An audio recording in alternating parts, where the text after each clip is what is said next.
this video, I'll be going over some of the speeches that I did throughout the semester. I'll be reviewing myself for mistakes and areas that I can improve upon. I just want to jam things together. There's a picture here of a broken SATA cable. I had that happen to me, set me back like a week just because I didn't get around to getting it. It's kind of just a pain, just you have a project, you have a deadline, broken parts, kind of puts you back. And then also, you kind of want to set out like an order of how you're going to. Hello again. The previous clip was an excerpt from my first how-to speech back in the beginning of the semester. I think that in that clip and during that speech, I moved around a little bit too much, shuffling my feet. This could come off as a sign of being nervous, and the audience may not react well to it. Also, I need to take more breaths. I need to breathe.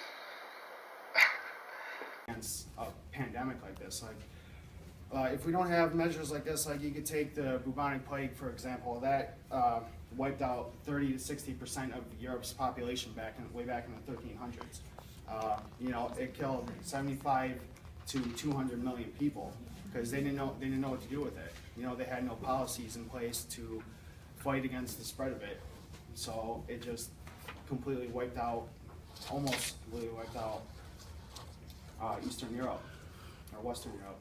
Nick, get rid of your gum. In this last clip, I was called out by Professor Anderson, justly, I may add, for chewing gum. The audience shouldn't have to listen to me chew my gum while I give my speech, and it is also distracting. Body and soul. That was a quote by Dr. Oz, and what he meant by that was that a healthy body on the outside means a healthy body on the inside. That can also include your emotions, thoughts, and feelings. Now, while not everybody practices a healthy lifestyle, everyone can definitely benefit from it.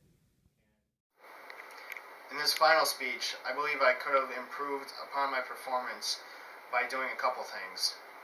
First, I could have made better facial expressions. I noticed that I looked bored while I'm giving this speech, almost like I don't want to be there. And I don't think the audience will be very interested if I don't look interested in the speech myself.